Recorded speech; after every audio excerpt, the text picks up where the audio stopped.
I don't even know how to describe it. It's just, it's unbelievable, unfathomable. Complete devastation. I've been up there, I've seen it. It not only destroys the community, it destroys the water. Just completely annihilates the flora and fauna. So all you've got to do is stand on the edge and breathe the air, and you can tell that there's something going on. We've just obliterated one of the most advanced ecosystems in the world. It has the implications to be more serious over time than incidents like the Exxon Valdez or 3 Mile Island. And my God, it's one of the most beautiful places on the planet. We owe it to the planet, we owe it to the Creator to try to stop this. And we're bound and determined to stop it.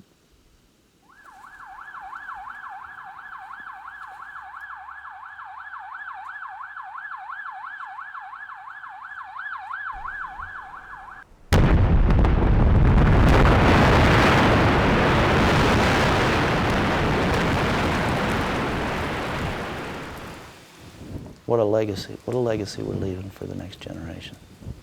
They're going to look back on us.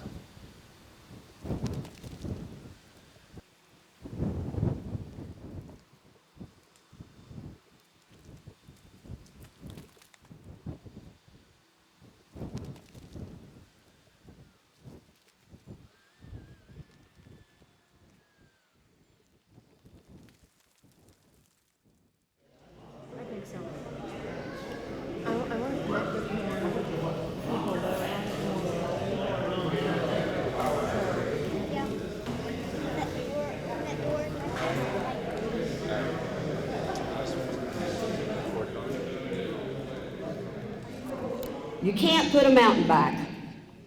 Do you think you can do a better job than God? It's time for us to stand up. Yes. And it's time for every community to stand up and say, hey, we're tired.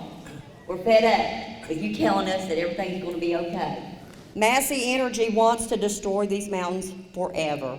We can get what we need through solar and wind power, and we can have jobs instead of for 5 years or 6 years on this mountain. We can have jobs forever, forever, and plus we can have electricity forever. Doesn't that sound a lot better than blowing up a mountain and never being able to ginseng or hunt on that mountain again? I oppose permit number S302805. This is not coal mining. This is the rape of Appalachia.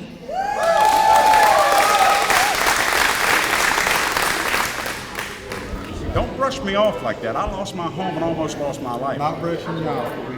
We've been here, we've heard you, you've been very patient, we appreciate you coming. You've been patient. Yes. Did you lose your home in a flood? Sure did. Don't tell me about patience, mister. Joe would be proud of us. Go ahead, be on your merry way. But you remember one thing, when the floods happen and the dead bodies are racking up, you share responsibility with the companies. It's going to happen again. It's going to happen again. I'm the Cabinet Secretary for the West Virginia Department of Environmental Protection, and I was appointed by Governor Manchin. We oversee the Surface Mine Control Reclamation Act, we oversee the Clean Water Act, we oversee the Clean Air Act on the state level. You know, mountaintop mining today is a lawful practice.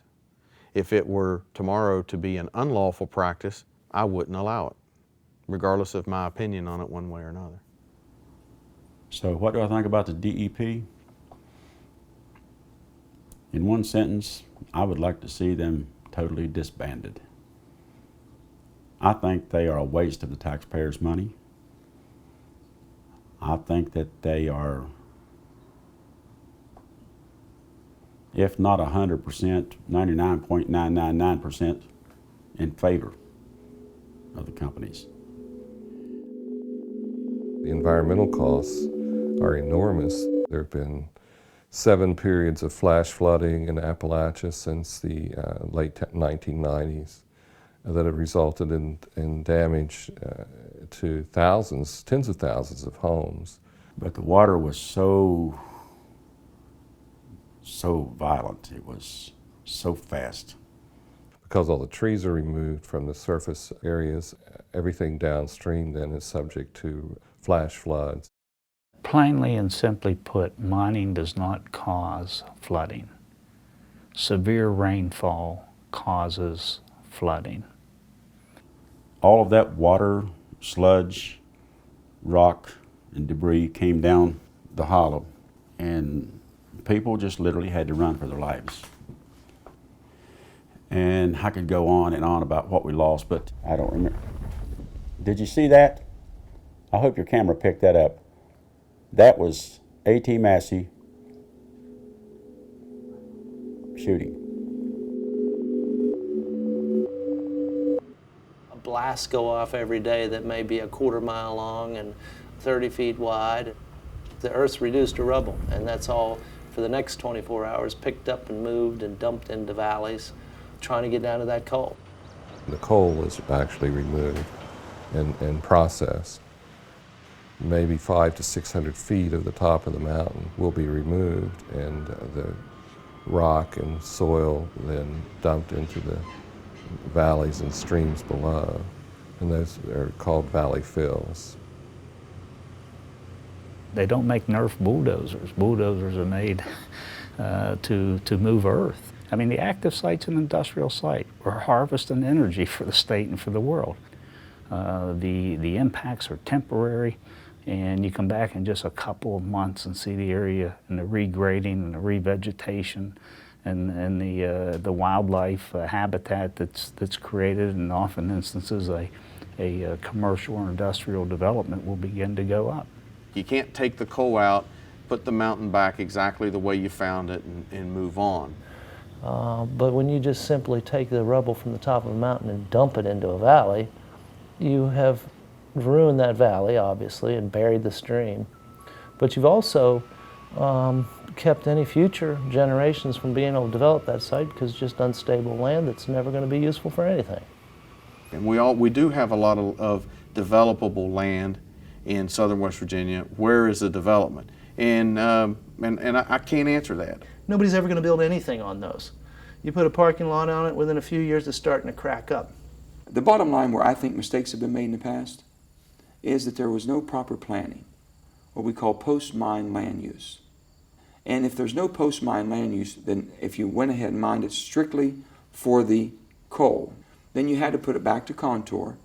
You had to vegetate it. The trees won't grow on the top of the valley fills because they haven't evolved to grow on this. They've evolved to grow on this. And so you've changed the ecosystem so much that the ancestral forest will never return. It can't. I think people believe that you're taking a mountain from here clear down to the ground, making it flat. Doesn't happen. Basically, they can put it back to make it look like a mountain. We truly rebuild mountains here in West Virginia. About roughly 2,000 miles of stream channels have been filled in with valley fills in Appalachia. And the long-term effects are the upper reaches of the streams are dead. And then downstream from that are accumulations of sediment, heavy metals in the water.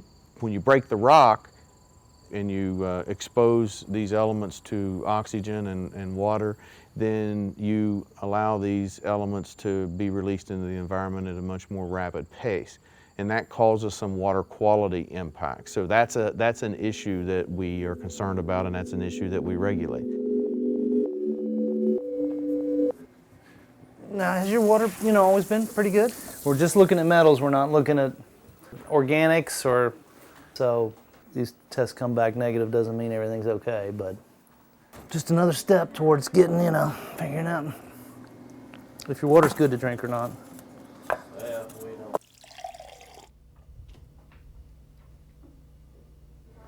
97.9%, and pH is 4.86.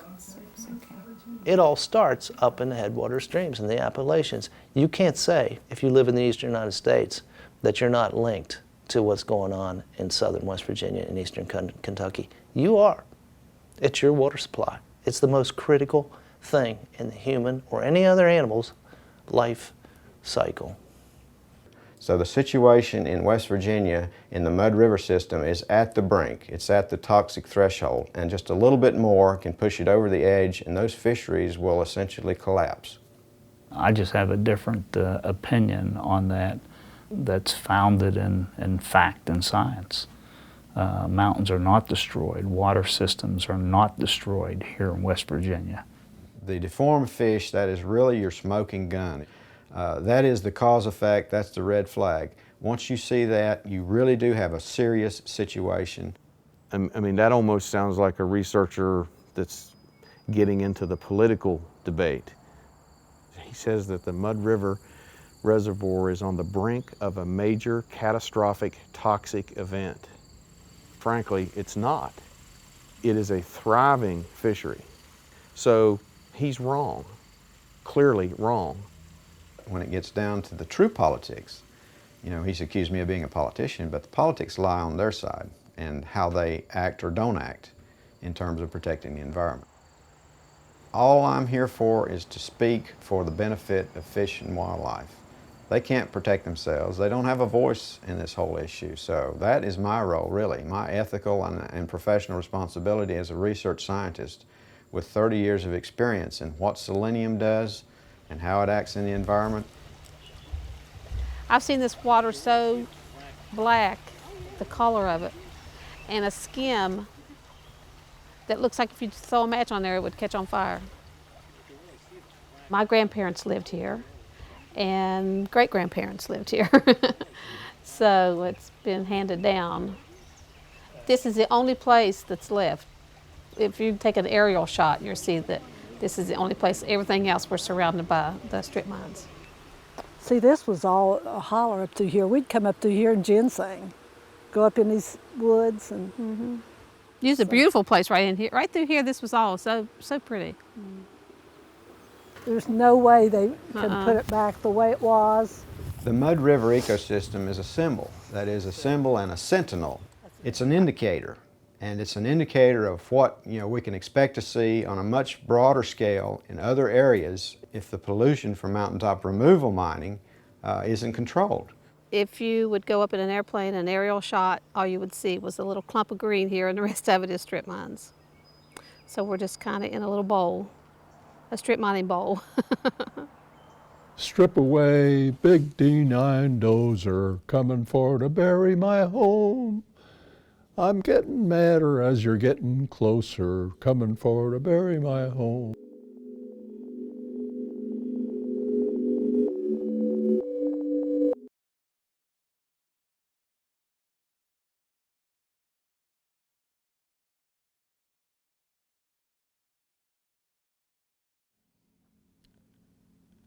The whole history of SMACRA has been exactly as I predicted, that the pressures of the coal industry have weakened it.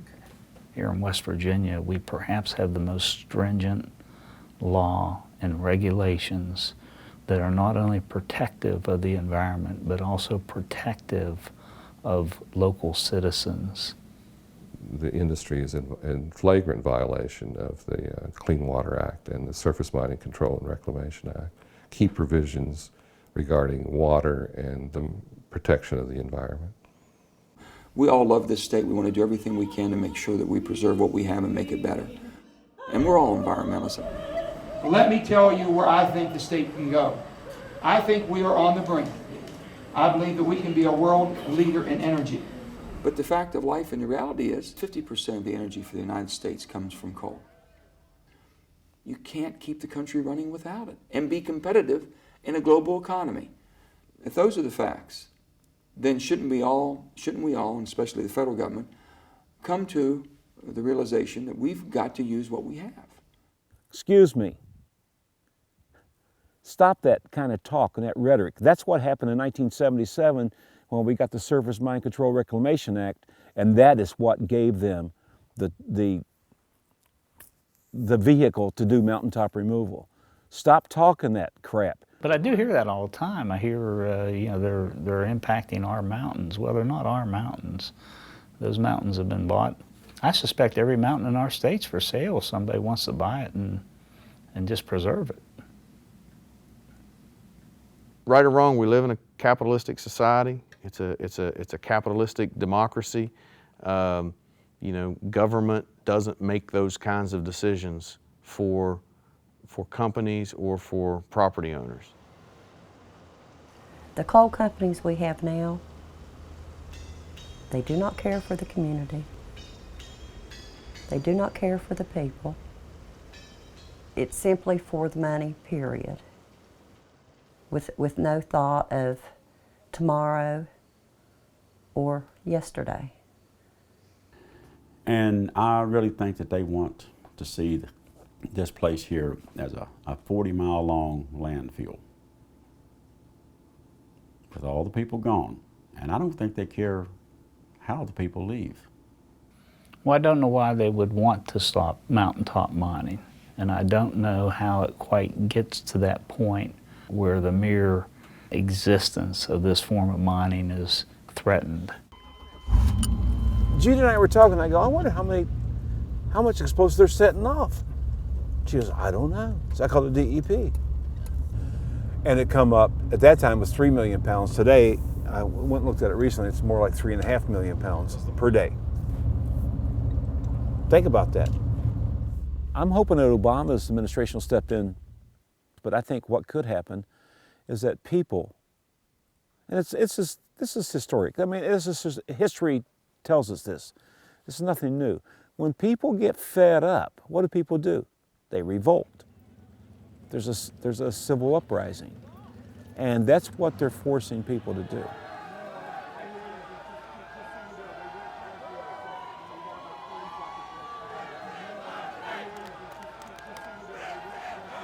I'll put it this way. If the federal government doesn't stop this, the citizens will.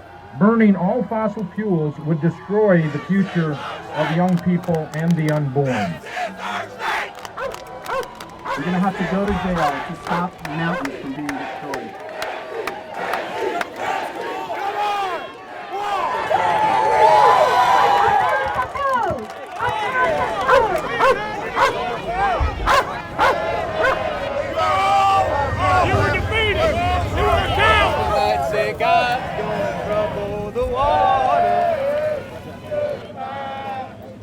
Thank you, everybody, for standing up for the kids, standing up for the mountain. It does affect you. You are affected by mountaintop removal mining. We are not only putting a lot of carbon into the atmosphere, which is obviously changing our global climatic conditions, but we're also burying one of the most productive forests in the world, one very capable of capturing and sequestering carbon. And then the other thing we're doing is we are ruining your next generation's water supply. I don't want to think that in my generation, we allowed this to happen. What do you tell your grandchildren? We used to have clean water. We used to be able to drink it out of the creek. We used to be able to go up that holler. Well, there's not a holler there now, but we used to be able to go up there and pick berries. You know what?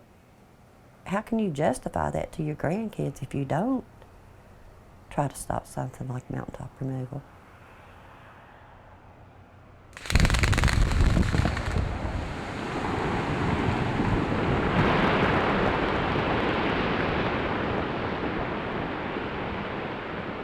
I just can't believe this is happening, and that people think that whole communities are expendable, and whole ecosystems are expendable, just so they can have cheap electricity. We can't keep doing this. It's the opposite spectrum from sustainable. It's so unsustainable.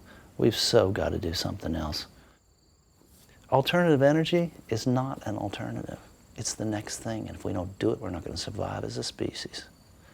The planet will still be here. Other species will survive. We're just not going to be part of the picture. It's self-destructive behavior. And there's no other species on the planet, really, that has self-destructive behavior. Only Homo sapiens could do that. The ones with the big brain.